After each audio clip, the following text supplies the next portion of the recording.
Adventure and Puntland on W4CY Radio.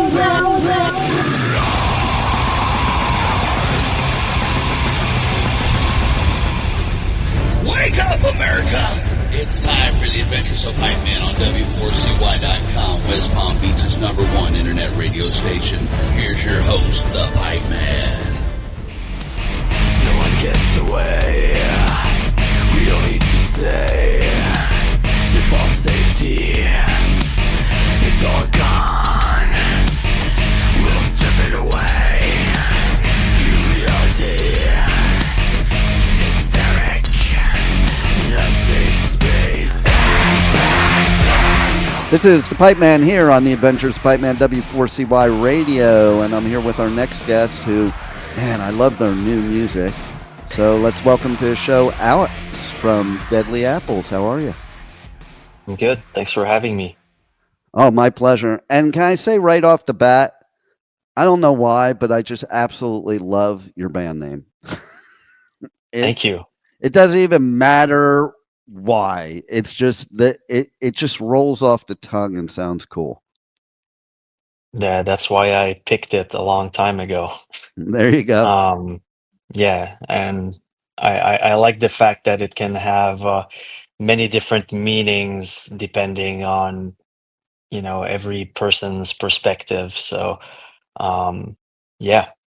I love you saying that too, because that is, to me, that is a good name, or that is cool, where people can just put their own perspective to whether it's the band name, a song name, lyrics, because if it's giving them joy and giving them therapy, which music does, that's all that matters.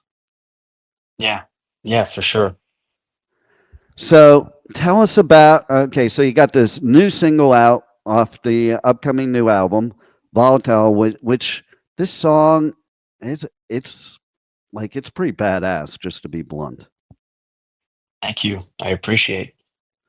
So tell us how that came about, from your perspective, what made this even get on paper to make a song out of it?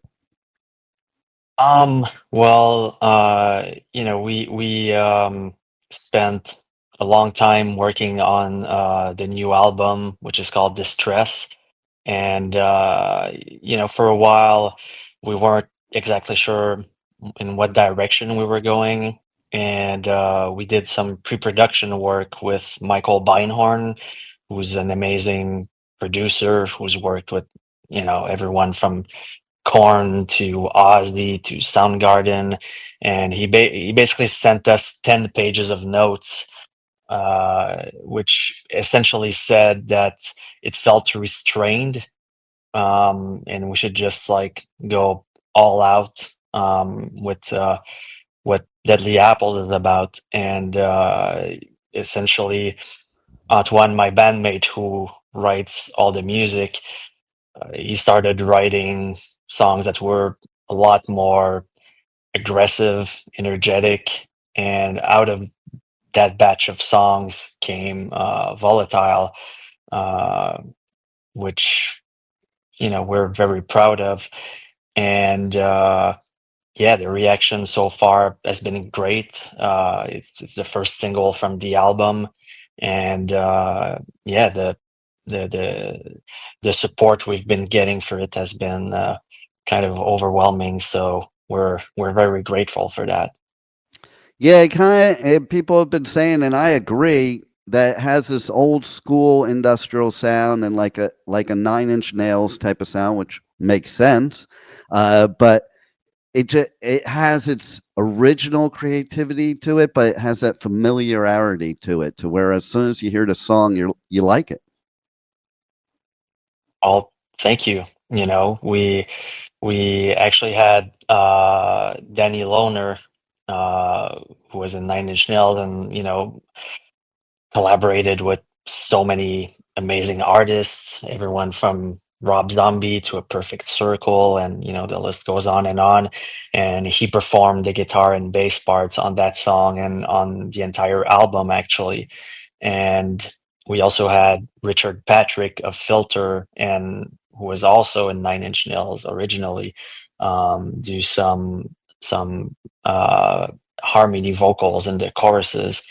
So it was great to have these guys come in as well and participate in that song. And so how did that happen anyway? Like, tell us a story of what led to them participating in the song. Well, I met Danny years ago through an old friend, Fat Mike of NoFX, and I just kept in touch with Danny over that time. And when time came for us to go in the studio, and we were doing it in LA, so I hit Danny up, and he was available and was into it. So we just did it, and with Richard, we were already following each other on Instagram, and I guess he saw that we were working with Danny, who he knows, and also with Ben Gross, who mixed the album, and we were actually working at his studio. So he just offered to come by, try singing on some stuff, and it ended up working out for Volatile. So that's how it came about. Nice. Well, it definitely, I love the song. Everybody's got to check it out. And so, can you tell everybody how they can connect to you guys on socials, on the web, how they can check out the new song? The video is really cool too. I think that's a lot of creativity right there. I love the whole look of the video. People have to check it out for sure.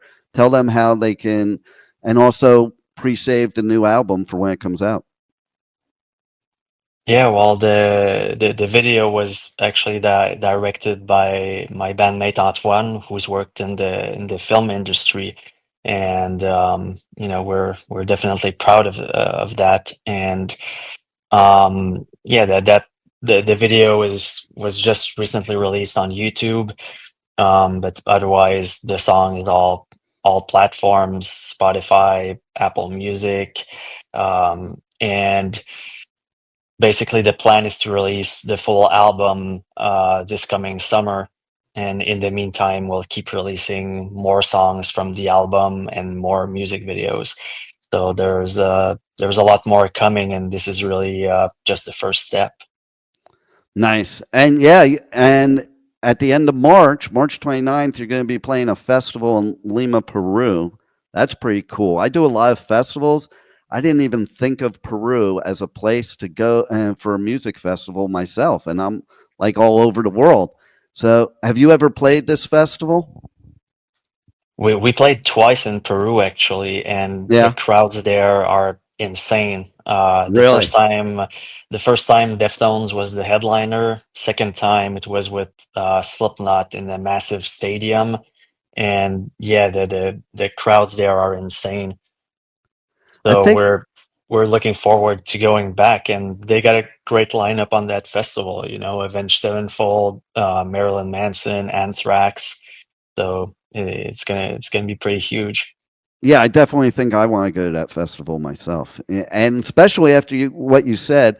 Like, I wonder if it's because they don't have as much of it that the US has, Europe has, UK, Canada. So they really, instead of like people here in the US, we have so much of it that people complain, and I'm like, man, we didn't have music for 2 years. I wouldn't complain about anything now. So I think Peru and places like that kind of maybe have that same vibe. It's like they're so thankful to have it. I think it's probably part of it, because whenever we play in South America or Mexico, people go crazy.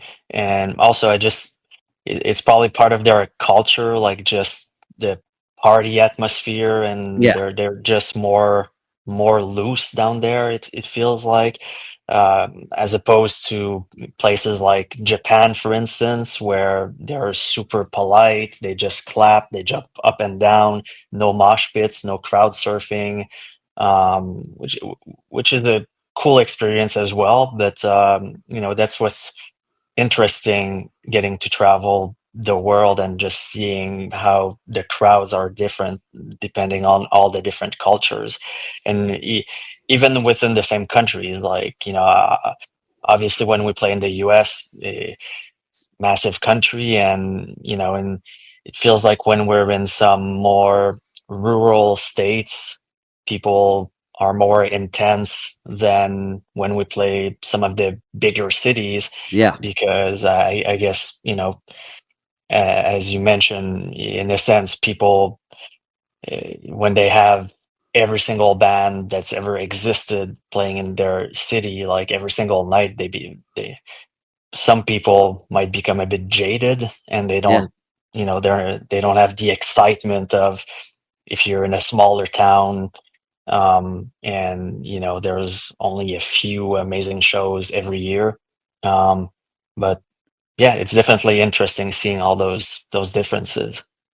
I agree, and I see it myself in my country here because, like, going to a festival in Florida compared to Louisville, compared to California, is like three different worlds right there alone, And then, going overseas, yeah, I do Download and Bloodstock in the UK, it's very close to each other, but they're totally different festivals. But people are like, it's almost like a cultish thing there, especially with Bloodstock. That's there's a cultish following to that festival. There's one I do here in the United States like that called Rocklahoma, and like one of the most insane campgrounds of any festival I've ever been to. It's just they have this whole own little world there. So yeah, you're right. And then I think you guys have played at Hellfest before, which I've covered, and man, that place, that's like just a city. Yeah, that's probably the most impressive festival I've ever seen. It feels like you're walking in Disneyland, but for rockers and metalheads. It's insane what they built there, for sure. And Yeah, that was an amazing festival to play. I bet. And it's funny because I said the same thing. The first time I covered Hellfest, I said the same thing to my daughter. I'm like, it's like being at Disneyland. Because it is so cool. And like one of the most memorable things is I was walking through the little village, and there was a band performing on a stage on a roof that the stage was no bigger than like a kitchen table or something, but it was like just such a cool vibe. And then the Lemmy sculpture is pretty wild. And then you got what I thought was cool too is you had these stages that were dedicated to very specific genres. Like you had the death metal stage, you had the black metal stage, the hardcore stage. And so, yeah, it was just really a wild experience. And then after it was over, walking into the campground, I was watching shopping cart races. Yeah. So anything else you got going on that you know of as far as live dates in 2025? We've got a bunch of stuff that's still not 100% confirmed, but hopefully we'll be able to announce it soon. But the plan is definitely to play more shows, tour more, come back to the US. I'm not sure when this is being released, but next week we're actually announcing a festival that we're going to be doing in Florida, but Ooh, I think we I can't know which announce one. it yet. I Yeah, think I so might know which one too. And I'll probably be there. So we'll talk there. So cool. I love it. And, everybody's got to check you guys out if they haven't seen you before. And if they are fans already, man, this new music is incredible. I love it. I can't wait to see it live. And thanks for being on the Adventures of Pipeman. oh, thanks for having me, and thanks for everyone listening who have been supporting the new music. Thank you for listening to the Adventures of Pipeman on W4CY Radio.